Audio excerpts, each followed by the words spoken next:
de deputado estadual ou federal, você pode conseguir, aí será encaminhado para a prefeitura, aí a prefeitura vai executar. Olha, na semana que vem, um dos nossos convidados é o Elvio, que é chefe de gabinete do vereador Eliseu Gabriel.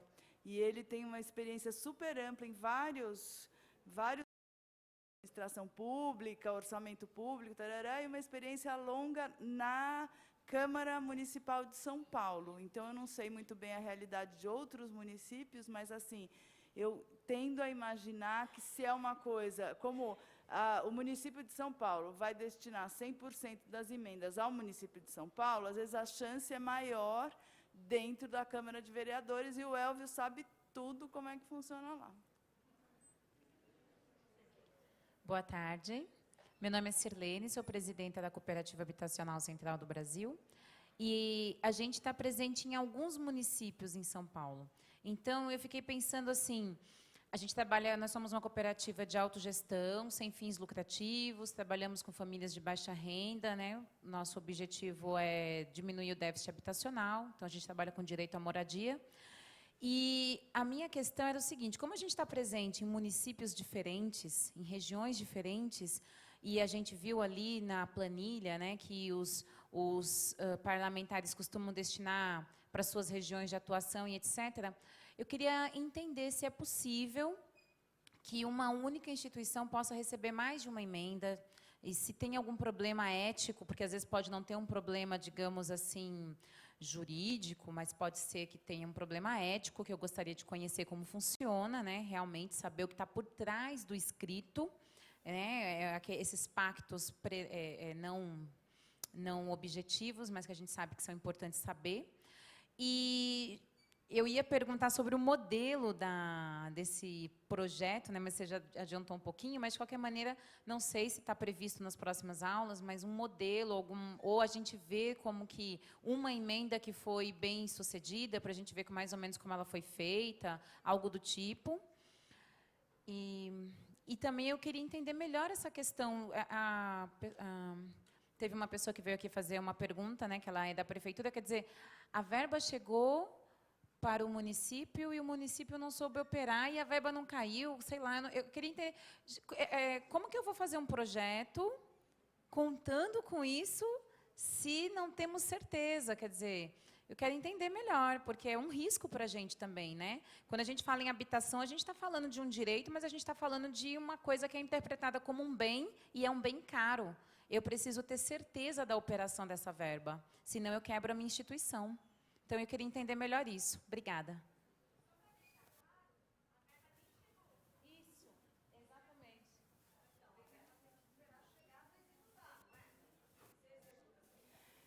Bom, antes deles, técnicos ali estão discutindo o que eles vão falar, o que eu tenho ouvido por aí, realmente essa é uma preocupação grande que a gente no gabinete está tendo, porque não é que tem a segunda chamada, que nem vestibular, essa emenda sua aqui não está legal, não vai passar, arranja outra aí. Não, você mandou a emenda, ela não vai ser executada, o dinheiro volta para o cofre e você não vai usar aquele dinheiro. Então, é uma super responsabilidade fazer emendas com a maior chance possível de serem executadas. Resolveram aí? Quem vai? Sim, resolvemos. Então, eu vou lembrar novamente o fluxo da ideia até o fim, para ver se te responde a questão. Então, vamos lá. Então, já sabemos que tem o ciclo tributário, sabemos que tem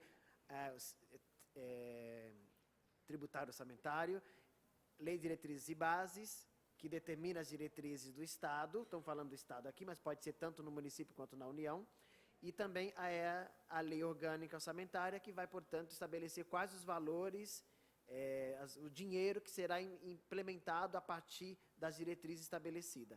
Isso será votado num ano para ser aplicado no ano seguinte. Então, este ano, a lei orçamentária, estamos apresentando emendas, quer dizer, dinheiro para ser destinado em alguma atividade, algum espaço para 2020.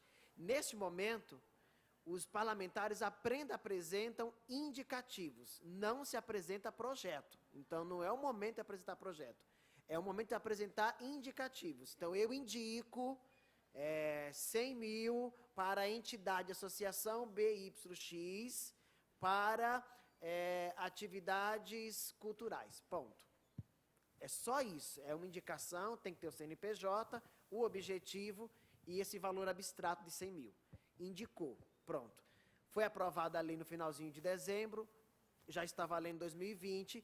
A secretaria para a qual vai executar aquela medida, mesmo sendo para uma ONG, será uma secretaria, de acordo com aquela ONG, se for uma ONG de meio ambiente, será a Secretaria de Meio Ambiente. Vai receber um comunicado da Secretaria de Gestão, que é a Casa Civil. Então, a pergunta da colega lá, por que foi para a Casa Civil e foi para Meio Ambiente? Porque quem faz essa distribuição, essa gestão das emendas é a Casa Civil, que é aquela que tem mais relação com o governo.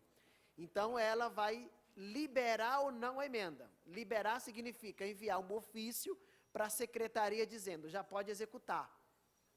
Então, às vezes, isso pode demorar um prazo. Vamos dar uma paradinha aqui, que a nossa amiga tem uma pergunta que antecede. Faz no microfone, que o pessoal que está assistindo, teve gente até do Acre que falou que ia acompanhar. Não, porque a gravação não vai pegar. O Diogo está te trazendo o microfone. Desculpa, só voltando um pouquinho. A secretaria vai receber o comunicado da Casa Civil. Exato. A Casa Civil é que comunica a secretaria. Isso. Então, o parlamentar comunica a Casa Civil. Não, o parlamentar já saiu de férias. Ah, o parlamentar saiu de férias. Isso. Vai tudo para a Casa Civil. Ele só Isso, trabalha a indicação. Tá, Ele aí trabalha então... esse processo de indicou. Indicou, aprovou a lei, pronto. Aí agora é a Casa Civil que faz o resto. Tá, e a Casa Civil manda para a secretaria Manda um ofício para a responsável. secretaria, isso. E aí o secretário do Meio Ambiente, por exemplo, vai receber um ofício e lá já vai ter a indicação dizendo que é para a instituição tal. Então, vai ter um departamento na secretaria específica que vai, então, dizer assim, olha, como que nós vamos executar isso aqui? Aí começam os problemas. Se a secretaria não está acostumada a executar a emenda, ela vai ficar do tipo, o que eu faço? Aí, isso pode gerar um problema sim. Então, por isso, articular muitas vezes, o que nós, a bancada tem feito? Tem ido conversar já com o secretário antes de indicar a emenda, para perguntar, se a gente indicar essa emenda, vai rolar? Porque já elimina aí um caminho. Eu, pessoalmente, fiz isso, de conversar tanto com secretaria quanto com prefeitura. Você vai lá antes, sabe assim, combinar com os russos. Você vai lá, marca uma reunião e fala assim, se por acaso aparecer uma emenda aqui, que tem essas características, vocês acham que ela tem a ver? E eu já levei a resposta, não. Isso aqui não vai, não, a gente não quer. Ah, tá bom, obrigada. E não, só um minutinho, não existe nenhum trâmite que, por exemplo, essa organização possa acompanhar o fluxo. Não, nem a gente consegue. Ah, nem você? Então, quando chega lá na secretaria, vocês nem ficam sabendo, por exemplo? Não.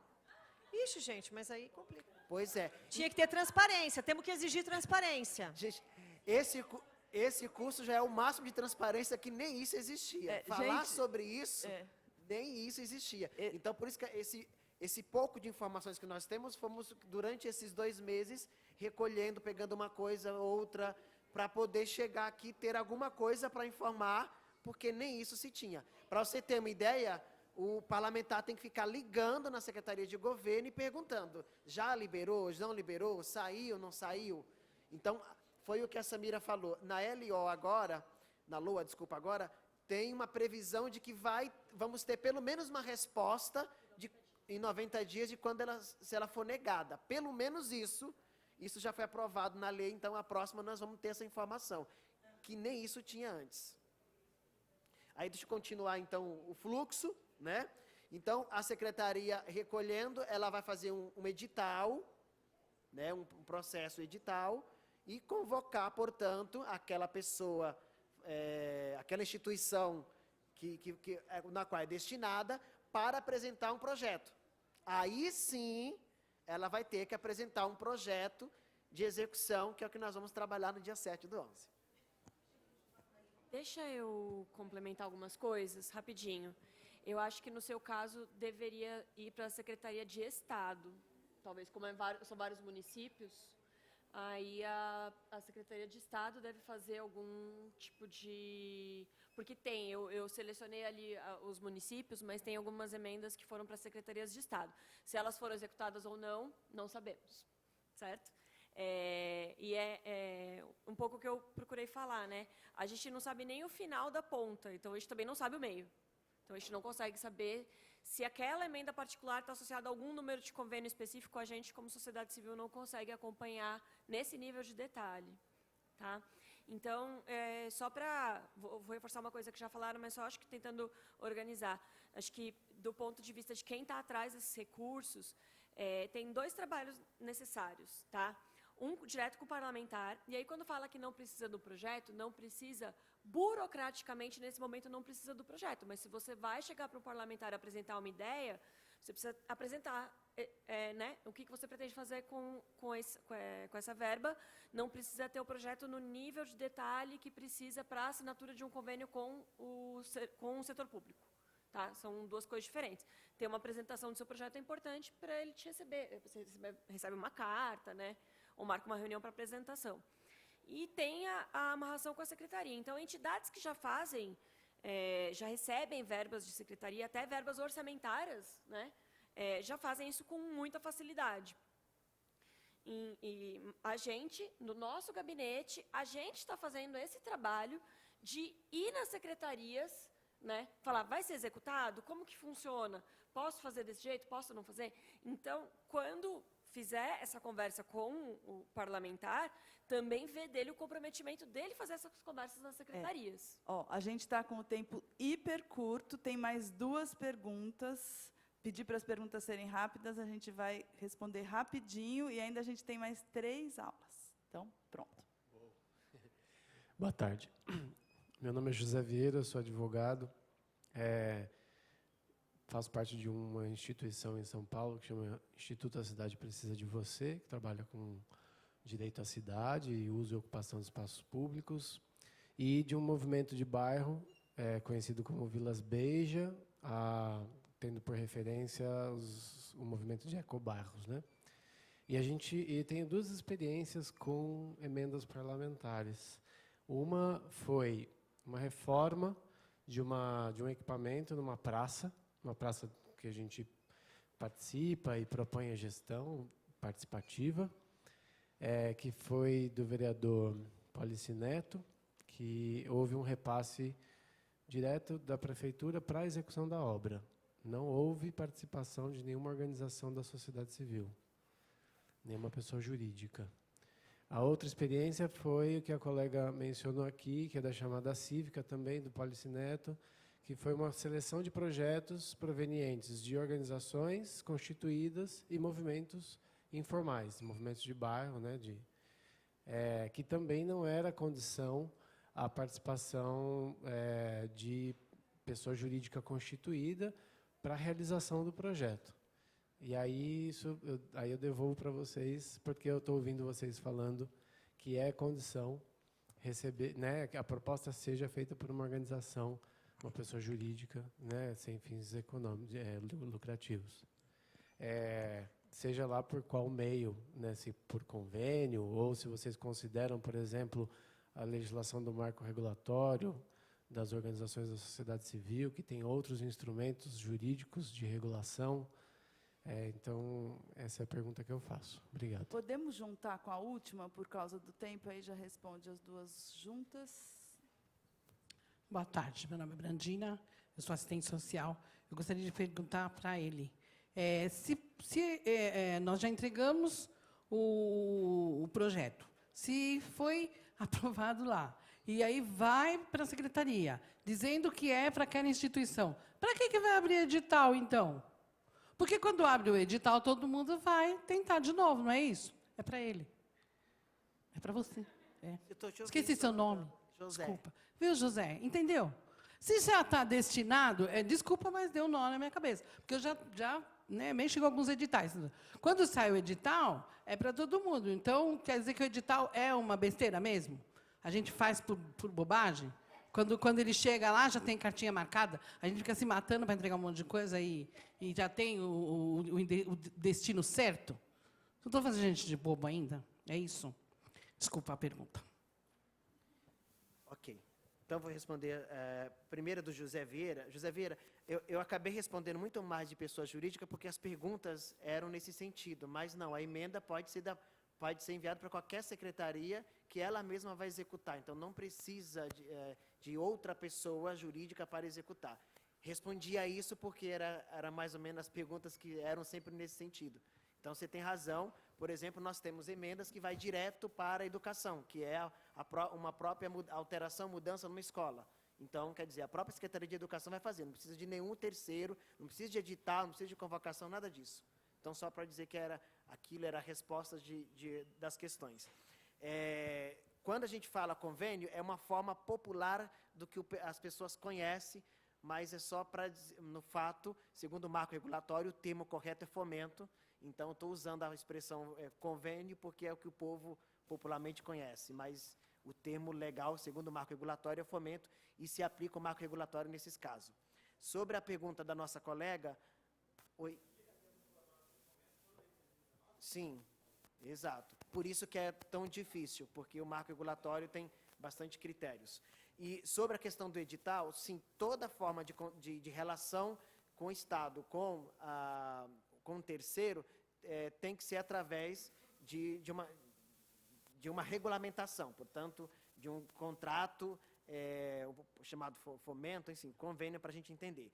Quando a gente fala o edital, existe o edital que ele faz um concurso para selecionar as pessoas, mas também o edital que convoca a pessoa para atender aquele edital. Então, quando a gente fala edital, não significa que todo edital é concurso. Então, são coisas distintas que o termo utilizado é chamamento, tá? Mas sempre é um edital, tá bom? Acho que respondido tudo. Sim. Gente, chegou a hora da gente dizer até logo. Eu queria super agradecer a presença de vocês, a Denise, que já foi, o Zé Nildo, que nem estava programado hoje, fez uma aparição especial, a Samira, que fez essa super apresentação. Vou contar semana que vem o que vai acontecer. O Marcos Espinosa, que é chefe de gabinete da liderança do PSOL, vai falar um pouco de como funcionam as emendas aqui dentro, né? E depois mandatos específicos vão compartilhar as experiências deles, né? Além do nosso mandato, a gente vai ter a Daniela Prevot, do gabinete da deputada Marina Elou, o Elvio Moisés, que é chefe de gabinete do vereador Eliseu Gabriel, e o Eric Tavares, assessor do deputado Sérgio Vitor. E ainda na semana que vem, o Luciano Santos, que é advogado e diretor do Movimento de Combate à Corrupção Eleitoral, vai fazer uma leitura mais política do efeito das emendas no sistema político brasileiro. Todos super bem-vindos. As apresentações de hoje vão ser disponibilizadas pelo ILP, então fiquem no pé deles, que eles já estão recebendo. E obrigada, é isso aí.